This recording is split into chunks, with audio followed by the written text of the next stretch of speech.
Hello students, I am Sajan Bhardwaj. Today I am going to take lesson number 9 and for your class 9. Name of the chapter as you can see that is force and laws of motion. In chapter number 8 we have studied what is motion. और वहां पर आप बच्चों ने बहुत अच्छे से इस बात को अंडरस्टैंड कर लिया होगा कि motion means when any object changes its position continuously with respect to time or with respect to its surroundings, and when it does not change its position then it is said to be in the position of rest. तो normally हमारे पास चीजें हमें ज्यादातर rest में दिखाई देती है, तो क्या ये मान के चलें कि rest is the natural position, rest is the natural state you can say और पोजीशन यू कैन से किसी भी ऑब्जेक्ट का, और यह मान के चले कि motion is not natural, motion is not natural, क्योंकि चीजें मोशन में रहती नहीं ज्यादा देर तक। यस और नो? आप कहेंगे यस। बाकी लोगों को भी ऐसा ही लगता था जब हमारे बहुत great scientist mister Galileo Galilei, क्या नाम बोला मैंने? Galileo Galilei and mister Isaac Newton, Isaac Newton भी बोलते हैं कई लोग ने, इन दोनों साइंटिस्ट ने मिलकर के ये जो प्रेजेंशन था लोगों का कि कोई ऑब्जेक्ट अगर रेस्ट में रहती है तो ये उसकी नेचुरल स्टेट है, और अगर वो मोशन में आ जाती है तो नेचुरल स्टेट नहीं है। इस प्रजम्पशन को, इस अजम्पशन को, इस आइडिया को, इस माइंड सेट को उन्होंने आकर के बदल दिया। उन्होंने कहा कि ऐसा नहीं है कि कोई चीज रेस्ट में है तो वही नेचुरल बात है। उन्होंने कहा कि अगर कोई चीज मोशन में है तो मोशन में रहना भी नेचुरल फिनोमिना है। आप कहेंगे सर कैसे? हमारे जितने भी प्लैनेट्स हैं, जितने भी स्टार्स हैं, हेवनली ऑब्जेक्ट्स हैं, they are continuously in motion. Yes और नो? बताइए, अगर अर्थ अपनी एक्सिस पर रोटेट करना बंद कर दे तो क्या वो नेचुरल होगा या रोटेट करे ये नेचुरल है? सन के चारों ओर घूमना बंद कर दे वो नेचुरल होगा या घूम रही है ये नेचुरल है? तो ऐसा हम नहीं कह पाएंगे कि केवल रेस्ट में रहना ही नेचुरल है या मोशन में रहना ही नेचुरल है। दोनों चीजें अपनी अपनी जगह हो सकती है। इस कंसेप्ट को दोबारा से बदल दिया था, मैंने नाम बताए दो साइंटिस्ट के, mister Galileo Galilei and sir Isaac Newton. Right, चलिए ये बात पहले की है। अब हम ये आते हैं कि अगर कोई चीज मोशन में है तो मोशन में क्यों है, उसके पीछे रीजन क्या है। कोई भी चीज, बेटा अपने घर में हम एक आइटम देखते हैं, आपके घर पे कार है, आपके घर पर स्कूटर है, साइकिल है, एक क्रिकेट बॉल है, फुटबॉल है, आपने देखा को बहुत बार वो चीजें मोशन में होती हैं और बहुत बार नहीं भी होती। तो हमें यह सोचना है कि what is the reason behind the motion, किसी चीज के मोशन के पीछे कारण क्या है। अपने आप कोई चीज मूव नहीं करती है, टेक केयर। तो reason behind the motion is force. किसी भी मोशन के पीछे कौन रीजन है? फोर्स है। जब तक फोर्स नहीं अप्लाई करेंगे आप, ऑब्जेक्ट विल नॉट मूव। वो फोर्स किस तरह का होगा अलग बात हो सकती है, कौन करेगा अलग बात हो सकती है। ठीक है, छोटी क्लास में आपने फोर्स के बारे में केवल एक वर्ड पढ़ा, फोर्स इज पुल और पुश। क्लास छोटी थी तो इतने में मार्क्स भी मिल जाते थे, लेकिन इस चीज को अभी हम बदलेंगे। केवल ये कह देना कि फोर्स इज ए पुल और पुश, ये सफिशिएंट बात नहीं है। फोर्स आपके पास एक पुल की फॉर्म में हो सकता है। अगर आप एक डोर को अपनी ओर खींचते हैं, आप किसी शोरूम में जाते हैं और अगर बाहर की तरफ गेट खुल रहा है तो यू आर पुलिंग इट। आप एक टेबल से थोड़ा दूर खड़े हैं, उसको अपनी ओर खींच रहे, इट इज पुलिंग। लेकिन अगर अपने में और ऑब्जेक्ट के बीच में हमें स्पेस क्रिएट करना है, इट इज पुश। लेकिन इसके अलावा भी हमारे पास हो सकता है। If you have a rubber band and you put your finger in the rubber band and try to increase its size, it is called stretching. Stretching is also a type of force. आपके पास कोई item बड़ा सा है और space की कमी लग रही है, आप उसे दबाते हैं, दैट इज कॉल्ड कंप्रेशन। तो compressing is also type of force, right बेटा। तो ये बात ध्यान करेंगे। तो पूरी डेफिनेशन लिखनी है तो हम ये दो वर्ड और ऐड कर सकते हैं, अदरवाइज हम इतना भी लिख सकते हैं, फोर्स इज ए पुल और पुश। अब ये क्या कर सकता है, विच चेंजेस, जो चेंज करता है, और ट्राइज टू चेंज। क्योंकि फोर्स हमेशा सक्सेसफुल हो जाए जरूरी नहीं। आप अपनी साइकिल को कान पकड़ के आगे कर लेंगे, कान नहीं से उसका हैंडल पकड़ करके आगे कर लेंगे, लेकिन आपकी गले में मान लीजिए एलिफेंट जा रहा है और ये आप सोचे कि पूंछ पकड़ के पीछे खींच ले, कैन यू? एक बड़ा सा लोडेड ट्रक है और आपका मन के घर के आगे कौन खड़ा कर गया, I have to push it away, can you do? No. ये दीवार है, ये बोर्ड है, मैं चाहता हूं कि मैं मेरी दीवार को, बोर्ड को थोड़ा पुश कर दूं और मेरा रूम थोड़ा सा बड़ा हो जाए, इज इट पॉसिबल? नो। मैंने कोशिश की, हुआ नहीं। बट एक डोर को चेंज करना है, एक स्टूल को आगे पीछे करना है, एक बाइक को आगे पीछे करना है, चेयर की पोजीशन चेंज करनी है, इसको ओपन करना है, क्लोज करना है, all this thing can be done. तो इसका मीनिंग ये हुआ कि फोर्स कई बार उस काम को चेंज कर पाता है और कई बार क्या करता है, केवल ट्राई करता है। बेटा ध्यान से सुन लो, फोर्स इज ए पुल और पुश व्हिच चेंजेस और ट्राइज टू चेंज। क्या क्या चेंज करता है? पोजीशन। आप किसी चीज की जगह बदल देते हैं, दैट इज कॉल्ड पोजीशन। उसकी स्पीड या वेलोसिटी को आप बदल सकते हैं, उसकी डायरेक्शन को आप बदल सकते हैं, उसकी शेप को आप चेंज कर सकते हैं, उसके साइज को आप चेंज कर सकते हैं, सो ऑन। तो अब डेफिनेशन फिनिश करता हूं, ज्यादा लंबी हो जाएगी आप लोगों के लेवल के लिए। फोर्स इज ए पुल और पुश व्हिच चेंजेस और tries to change the position, speed, direction, shape, size and etcetera etcetera. तो इसलिए हमारे पास फोर्स दोनों फॉर्म में हो सकता है। अब क्वेश्चन ये आता है कि फोर्स की को जब आप अप्लाई करते हैं तो फोर्स की कौन कौन सी टाइप्स हो सकती हैं। छोटी क्लास में आप बच्चों ने टाइप्स ऑफ फोर्स पढ़ी,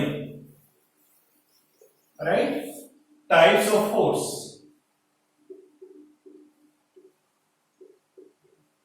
और अगर इससे पहले मैं आपको एक छोटी सी चीज और बता दूं, SI यूनिट ऑफ फोर्स,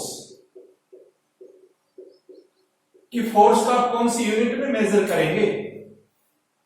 तो जैसे मैंने अभी आइजैक न्यूटन का नाम लिया, तो न्यूटन के नाम पर ही हमारे पास फोर्स की यूनिट है, जिसको शॉर्ट में आप कैपिटल N से रिप्रेजेंट करेंगे। Newton is the SI unit. Exam में आए तो न्यूटन पूरा वर्ड लिखना है। हाँ, कहीं आंसर निकाला, मान लीजिए 100 आंसर आता है तो वहां पर आप 100 N लिखेंगे तो भी चलेगा। It is Newton, understood. Capital N, unit के अल्फाबेट शुरू के कैपिटल ही होते हैं आमतौर पर, इस बात का ध्यान कर लीजिए। नॉट ऑलवेज, आमतौर पर बोला नहीं। अब टाइप ऑफ फोर्स की आप बात करें तो हमारे पास, आप बच्चों ने पढ़ा था ग्रेविटेशनल फोर्स, आप बच्चों ने पढ़ा मस्कुलर फोर्स, आप लोगों ने पढ़ा फ्रैक्शनल फोर्स या force of fraction, magnetic force, ऐसे बहुत सारे फोर्स पढ़े हैं ना, वो लोअर क्लास में थे, पीछे चले गए। इस साल आपके पास केवल दो ही फोर्स है। पहला फोर्स हमारे पास रहेगा बैलेंस्ड, और दूसरा रहेगा आपके पास अनबैलेंस्ड। अब बेटा बैलेंस करना और अनबैलेंस करना, तो क्या एक ही चीज अपने आप में बैलेंस हो सकती है? नहीं।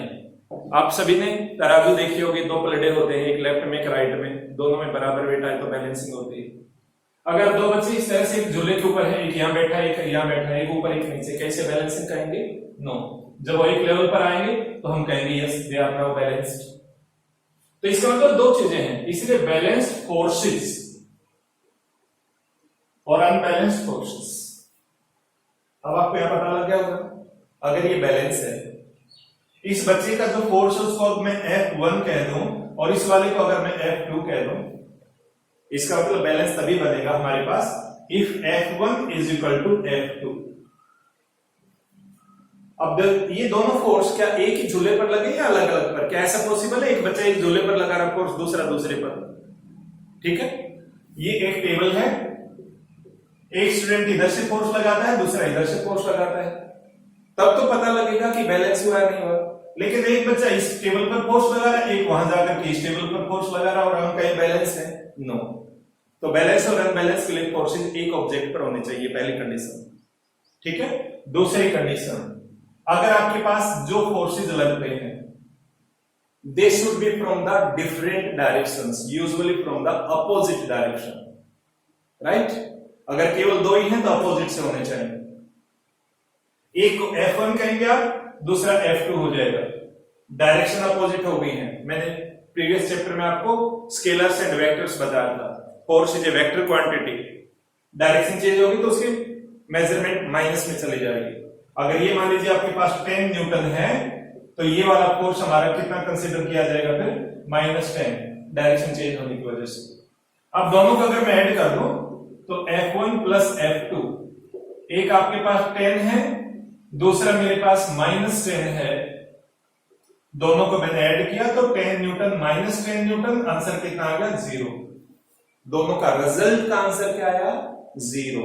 और रिजल्ट के रूप में जो फोर्स आता है that force is called resultant force. Resultant force is a single force which can give the same effect equal to the sum of the different forces। यानी अगर एक ऑब्जेक्ट पर आप 10 फोर्स लगाएं अलग अलग, तो उन 10 का जो रिजल्ट आए उस रिजल्ट के बराबर एक अकेला फोर्स हो तो उस फोर्स को बोलेगा रिजल्टेंट। रिजल्टेंट, रिजल्ट लिखो पहले, आगे anti, resultant force. Resultant force को हमने कैपिटल F से लिखना है, बाकी फोर्सेस को आप F1, F2, F3, F4 ऐसे लिखेंगे। तो अगर आपके पास F1, F2 इन सभी का टोटल F कहा जाए और अगर ये आंसर 0 आया, कितना है बेटा? 0, तो हम बोलेंगे these are balanced forces. Balanced forces कैसे समझें? टेबल का एग्जांपल आपको दिया। एक बच्चा साइकिलिंग कर रहा है, वो आगे की तरफ फोर्स लगा रहा है, उसका दोस्त आ जाता है और वो आगे से साइकिल को पीछे धकेलना शुरू कर देता है। अगर ये 10 न्यूटन फोर्स एक्स्ट्रा लगाता है और वो 10 न्यूटन लगाता है तो 10 कैंसिल हो जाएंगे। तो आपकी साइकिल, उस बच्चे की साइकिल जिस स्पीड से जा रही थी, जिस मोशन में जा रही थी, उसी मोशन में रहेगी। इसका मतलब ये भी हुआ कि बैलेंस फोर्स जो होता है वो किसी की वेलोसिटी को, किसी की स्पीड को डिस्टर्ब नहीं करेगा। और अगर रेस्ट में बॉडी है तो रेस्ट में है तो वो किस में रहेगी? रेस्ट में ही रहेगी। ठीक है, ध्यान करिए, मैं दोबारा लिख रहा हूं बैलेंस फोर्स। यहां पर लिखा हुआ हमारे पास बैलेंस फोर्स। मैथमेटिकली या न्यूमेरिकली दोनों फोर्स बराबर होंगे, दोनों का सम अगर लिया जाएगा, उनका जो रिजल्टेंट फोर्स आएगा उसका रिजल्ट 0 आएगा। और अगर ये फोर्स बैलेंस्ड हैं तो ऑब्जेक्ट अगर पहले रेस्ट में है तो बाद में भी किस में रहेगा? रेस्ट में ही रहेगा। और अगर आपका ऑब्जेक्ट यूनिफॉर्म मोशन में है तो यूनिफॉर्म मोशन में ही रहेगा, यानी बैलेंस फोर्स डिस्टर्ब नहीं करेंगे। अब आगे बात अनबैलेंस्ड की। अनबैलेंस तो सदाई वो बंदर वाला न्याय, आप बच्चों ने शायद बचपन में एक स्टोरी सुनी हो। There was a monkey and he was distributing the breads between the cats.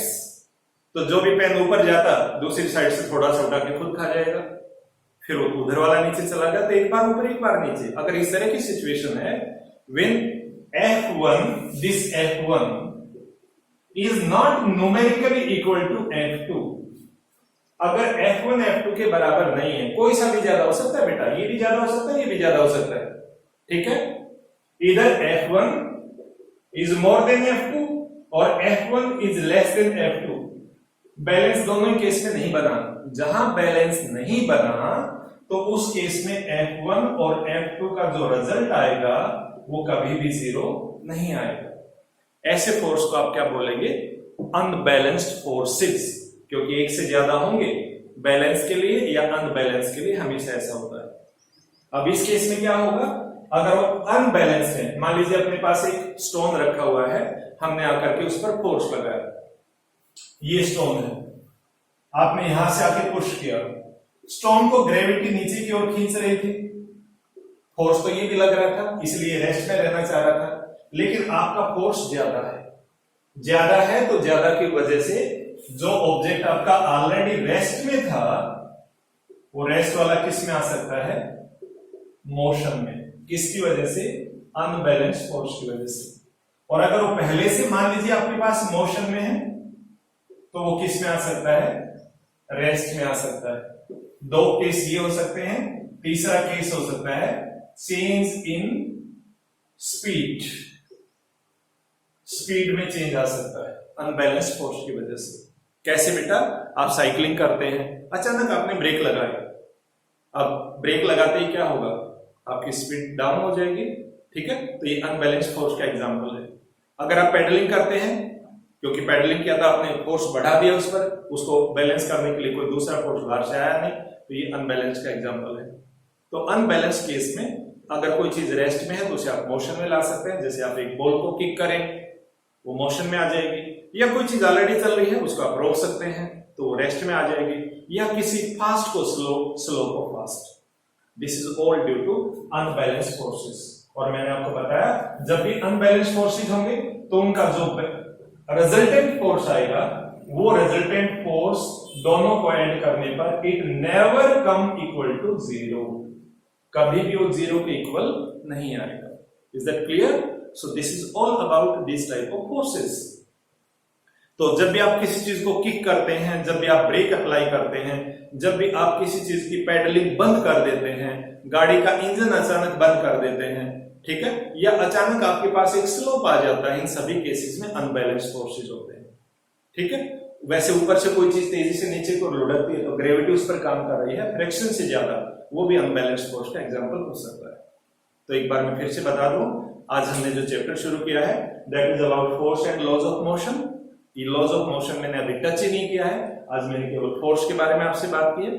Force is pull और पुश, ये स्ट्रेच या कंप्रेस की फॉर्म में भी हो सकता है, बट मैंने बताया फोर्स इज पुल और पुश व्हिच चेंजेस और ट्राइज टू चेंज। क्या क्या?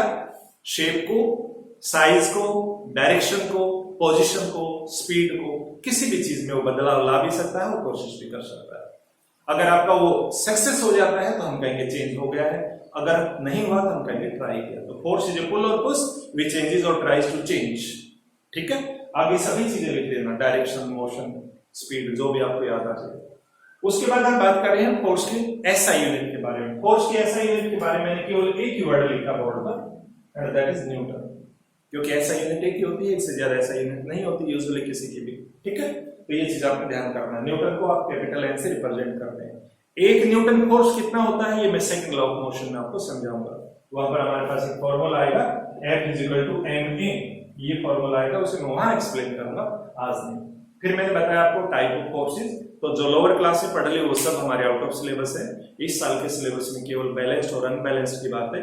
तो balanced forces means those forces which are acting on the same object, ध्यान करेंगे, ठीक है, and their resultant force F1 plus F2 is equal to 0। इसमें F3 भी हो सकता है, F4 भी हो सकता है, लेकिन दो फोर्स को समझना थोड़ा सा इजी लगता है क्योंकि वो अपोजिट डायरेक्शन से इजीली दिखा सकते हैं। जैसे मैंने अभी बताया, एक इधर से है तो दूसरा इधर से, या एक ऊपर से है तो दूसरा नीचे से। देखिए एरो मार्किंग के अपोजिट है, इसलिए अपोजिट फोर्सेस होंगे। अगर रिजल्ट 0 आ गया, यानी इधर से 10 न्यूटन में लगा, उधर से 10 आप लगाएं, तो टेबल जहां वहीं रहेगी, ठीक है। या साइकिल पर आप 10 न्यूटन लगा दें, 10 न्यूटन का पीछे से खींचना शुरू करें तो भी बात वही की वही रहेगी। तो बैलेंस के केस में कोई पोजीशन चेंज नहीं होती। अगर कोई ऑब्जेक्ट रेस्ट में है तो रेस्ट में रहेगा, और अगर वो यूनिफॉर्म मोशन, बी केयरफुल, मैंने क्या वर्ड बोला, यूनिफॉर्म मोशन, अगर यूनिफॉर्म मोशन में तो यूनिफॉर्म मोशन में रहेगा। लेकिन अनबैलेंस फोर्स ऐसा नहीं करते। अनबैलेंस, जिसका नाम ही अनबैलेंस है, वो चीजों को का बैलेंस बिगाड़ देता है। बिगाड़ने मतलब रेस्ट वाला मोशन में आ गया, मोशन वाला रेस्ट में आ गया, फास्ट वाला स्लो हो गया, स्लो वाला फास्ट हो गया। तो ये सिंपल सी चीजें हैं। सो this is all about this topic. तो ये इतना ही है, अगला टॉपिक मैं अगले वीडियो में लूंगा क्योंकि वीडियो की लेंथ ज्यादा हो जाती है और आप लोग उसे अब्जॉर्ब नहीं कर पाते हैं, ठीक है। तो इसे प्लीज ध्यान से देखिए, नोट्स बनाइए। कोई डाउट है तो आप कमेंट सेक्शन में जाकर के मुझसे बात कर सकते हैं, और अगर आपको अच्छा लगे तो इसे लाइक भी कर सकते हैं, उसमें भी आपका कुछ नहीं बिगड़ता है, मुझे अच्छा लगेगा। Thank you, enjoy the day.